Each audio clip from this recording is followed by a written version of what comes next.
সীতাপুর নামে এক গ্রামে দীনেশ তার 2 মেয়ে আর স্ত্রীকে নিয়ে বাস করত। দীনেশরা গরিব হওয়া সত্ত্বেও তাদের মনে অনেক আনন্দ ফুর্তি ছিল। একদিন বলছি, শুনছো? শুনতে পাচ্ছ তুমি? কি হলো? বলছি যে অনেক দিন ধরে না আমার বাবা মায়ের জন্য প্রচুর মন খারাপ করছে। বলছি চলো না গো, কাল আমরা সবাই মিলে আমার বাপের বাড়ি যাই। আর এমনিতেও তো তোমার এখন তেমন কাজের চাপ নেই। বলছি চলো না গো, লক্ষ্মীটি, না করো না। এই মেঘা, শুনতে পাচ্ছিস? মা মামা বাড়ি যাবার কথা বলছে।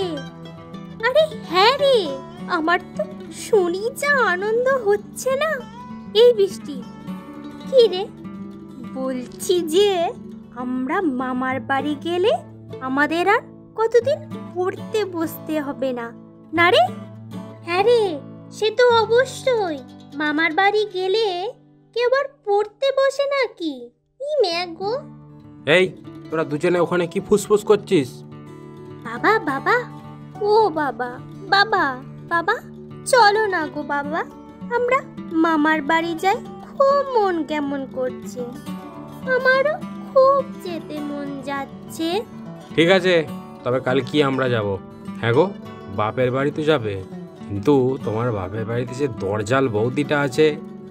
আরে ছাড়ো তো, ওই বাড়িতে এখনো আমার মা বাবা বেঁচে আছে, ভয় কিসের? চলো তো। ঠিক আছে চলো। কি গো, বড় হলো? গাড়ি এসে দাঁড়িয়ে আছে। হ্যাঁ যাচ্ছি। নাও তাড়াতাড়ি উঠে বসো। হ্যাঁ চলো।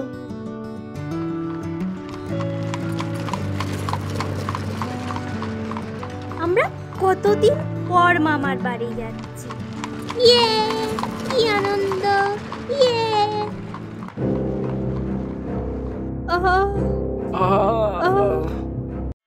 বাবা বাবা, ও বাবা, মা, ও মা, ওঠো না বাবা, ও বাবা, ওঠো না, ও মা, মা, ওঠো না। আর কোনোদিনও মামা বাড়ি যাব বলবো না। ওঠো না গো, ওঠো না। ভালো থাকিস বাছারা, ভালো থাকিস। মা, বাবা বাবা,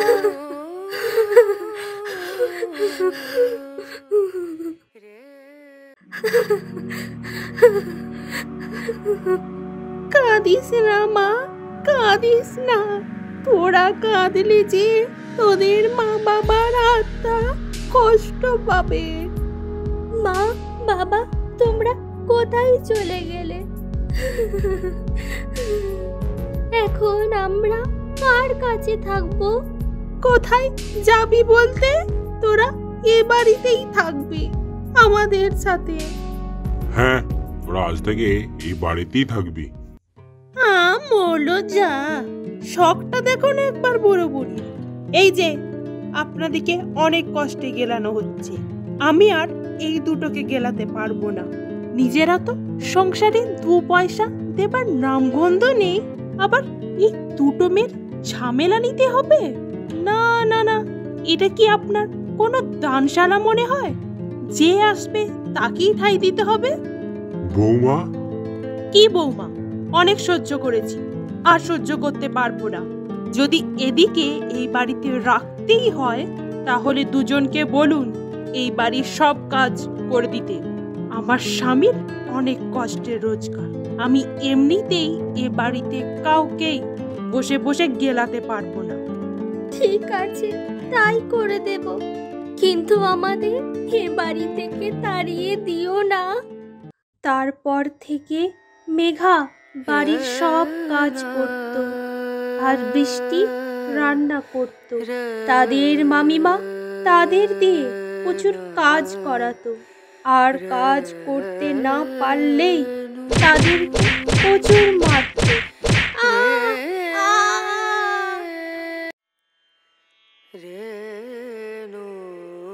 আরে একটা থালা। আরে একটা থালা মানে? আরে একটা থালাতেই তো তোদের দুজনকে গিলতে দিয়েছি। তোদের মা বাবাকে গিলেও তোদের এখনো শান্তি হয়নি যে এখনো খেতে চাইছিস? ছি ছি ছি ছি ছি, কি নির্লজ্জ মেয়ে রে বাবা। এত কষ্ট আর সহ্য হচ্ছে না রে। চ, আমরা এ বাড়ি ছেড়ে চলে যাই। হ্যাঁ, আমরা খেতে পাই পাবো, না পাই না পাবো, কিন্তু এত কষ্ট আর সহ্য হচ্ছে না। আমরা এই রাতেই এখান থেকে পালিয়ে যাব। চ রে।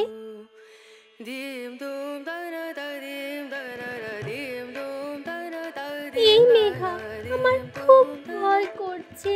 কি আর করা যাবে, চ এগিয়ে যাই। আরে দেখ মেঘা, এই প্রজাপতিটা এই জালে কেমন করে আটকে গেছে দেখ।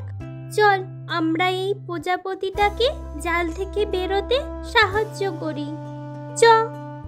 এই এই হয়ে গেছে।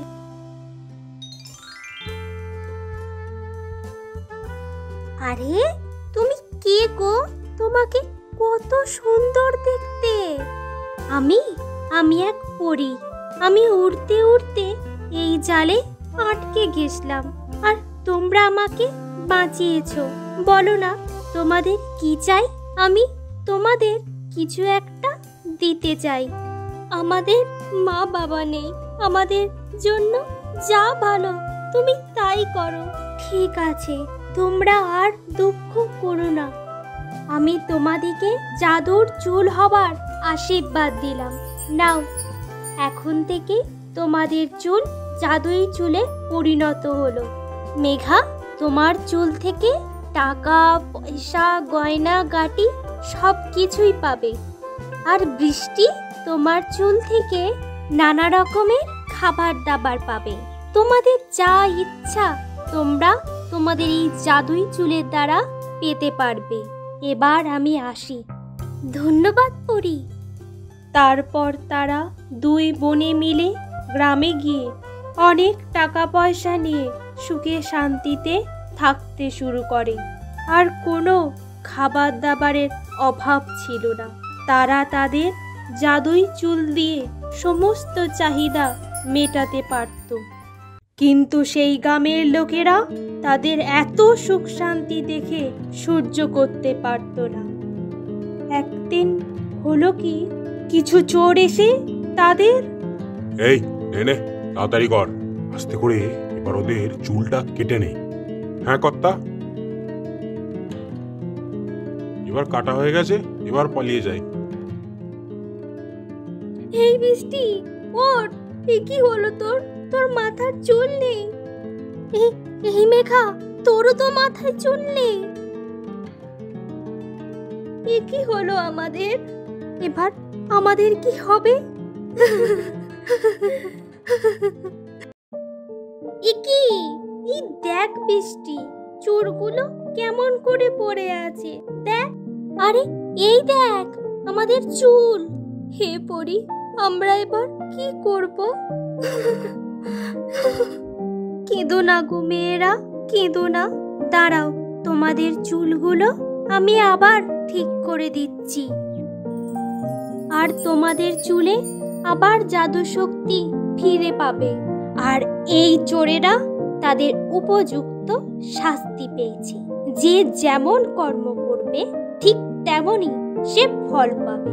নাও, তোমরা দুই বোনে আবার সুখে শান্তিতে বাস করো। আমি তোমাদের সকল বিপদ থেকে এভাবেই রক্ষা করব। এবার আমি আসি। ধন্যবাদ পরি।